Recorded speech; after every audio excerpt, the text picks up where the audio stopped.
this class has many EAL learners in it from a wide variety of countries in the world. There are children from South America speaking Spanish. We have a child who's just arrived from Lithuania. We have some Urdu speakers, some Bengali speakers, and children that speak some different African languages as well. So it's very varied.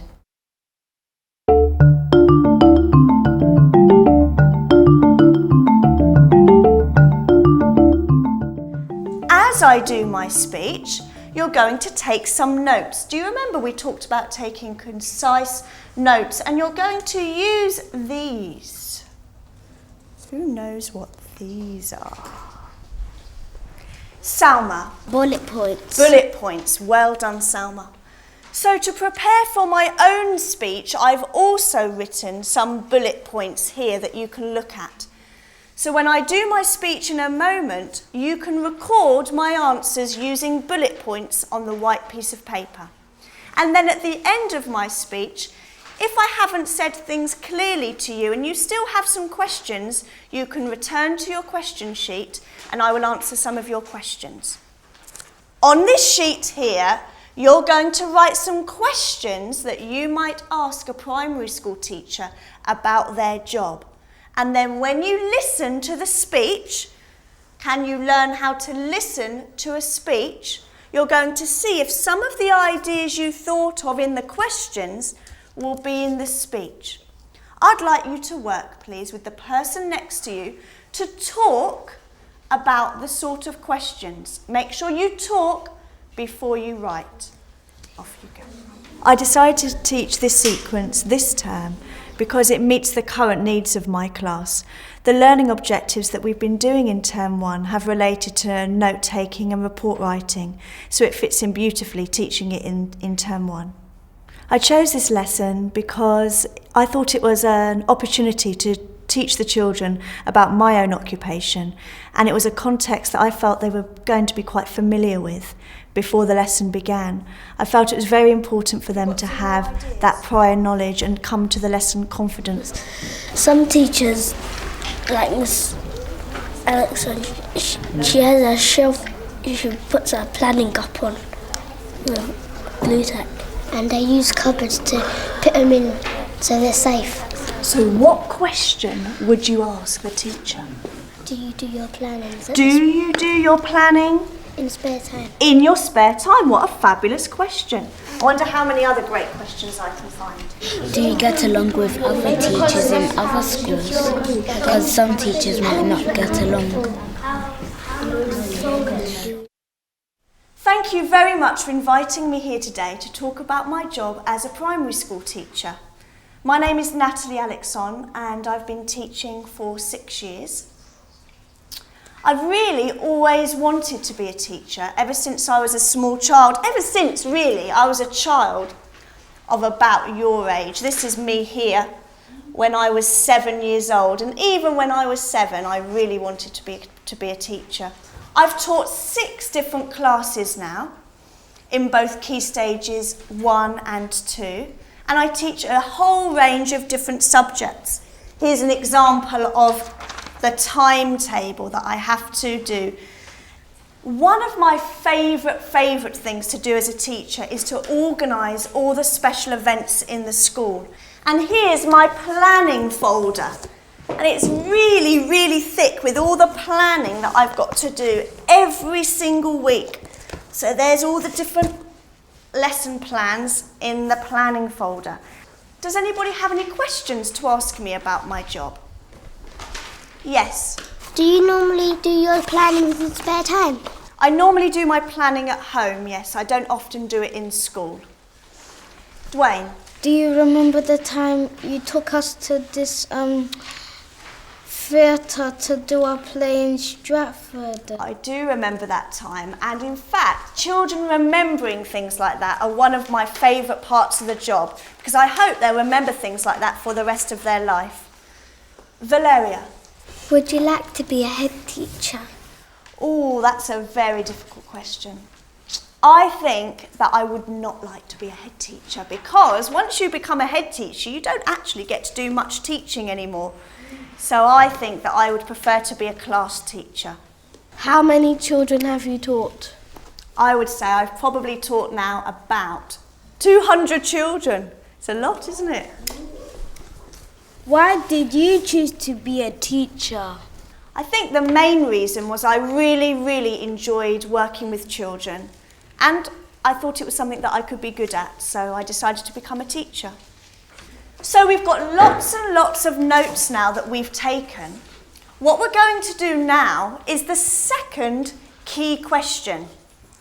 Can you learn how to use these notes to develop a role play? But before we do that, we need to sort all the notes out. And we're going to sort them out into these 4 categories. The first category, the first section, is roles. What roles, what jobs did I say that I did? Phoebe? Organising things. Well done, organising things. What sort of things did I say I organised, Lucia? You like to organise some trips for some year 6 or year 3. Well done. I said that I enjoyed organising trips. So that is one of my roles. The next category is relationships. What sort of relationships do I have in the school? Who do I have to speak to, Farhan? Mr. Charman. Mr. Charman, well done. Who else do I have a relationship with? Who else do I have to speak to? Joshua? You had to speak with Mr. Thompson. Miss Thompson to organise everything. Well done. That is somebody I have a very important relationship with. Let's move on to the next section. Responsibilities. Oh, responsibilities. What sort of things am I responsible for in the school? Giovanni? When you were doing PE, you have to watch out for them if they fall off and maybe break their arm. Well done, Giovanni. So I have a responsibility for all the children that I teach. Well done. Let's move on to the last one, which is situations. Situations, what kind of things happen in a school? What did I talk about, that things that happen in the school? Maria, could you give some examples of some events you heard in the speech? That you would get is about an event that you were going to organise for the year 6 to go on in a theatre. It's trips and events. Fantastic, well done. So in a moment you're going to collect all your ideas together onto these strips of paper, and you're going to put them under the headings of relationships, situations, roles and responsibilities. Off you go. I've got one situations ready. When accidents happen.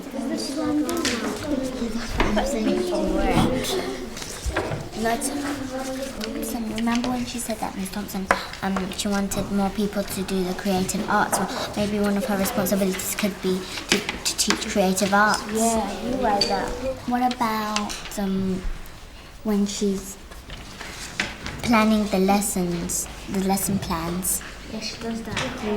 Another responsibility is when she goes home and she has to, when she said that she has to plan. The plans for the lessons. She does that in her spare time at home. When she has spare time, she does it at home.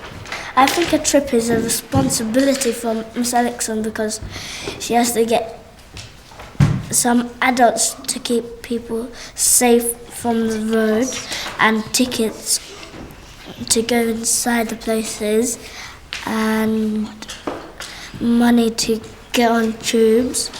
I think Miss Alexson has quite a big responsibility and quite a big role of writing reports, because one, she needs to write it to the parents, and two, because she needs to write it for each child, and she needs to explain it to, when they come to parents' evening, she needs to explain it. Yeah. She has to work overnight in her own time to do all of it. Fantastic. You're sitting back in your groups. You've worked extremely hard today to pull together all the ideas that you took from the speech.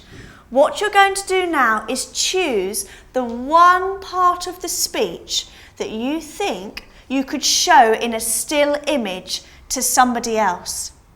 So I'd like you now, first of all, to work together to talk to each other in your groups about the moment in the speech that for you was the most exciting moment or the most interesting moment that we could show as a still image? Off you go. Now this group is really interesting. I'm going to clap my hands and see what happens when this group come to life. Twinkle, twinkle, twinkle, twinkle, twinkle, twinkle, twinkle, twinkle. Dwayne, I have an idea what you were doing, but you tell me what you were doing. I was signing out the school reports. You were doing the school reports. Did you have to give a lot of thought to what you were writing in those school reports? Yes. Yeah. And it was very clear to me here that Karen and Joubert were showing a nighttime scene. Why did you decide to show a nighttime scene, Maria? Because you have to work after we still go home. So maybe when you go home it might be a bit nighttime. So you have to do your school reports at that time, and we thought you'd make it on a computer. Oh, wonderful. So is Abidul playing the computer? Yeah. The table and the computer. Oh, the table and the computer. Well done for listening to that moment in the speech. That's fantastic work. Well done. So in today's lesson, we've been looking at listening to a speaker, making notes on the speech, and then using those notes to develop a short role play. I just wanted to return to this scene. I want you to have a look at it really, really carefully. I'm just going to thought track Dwayne in his role as me to see what he's thinking.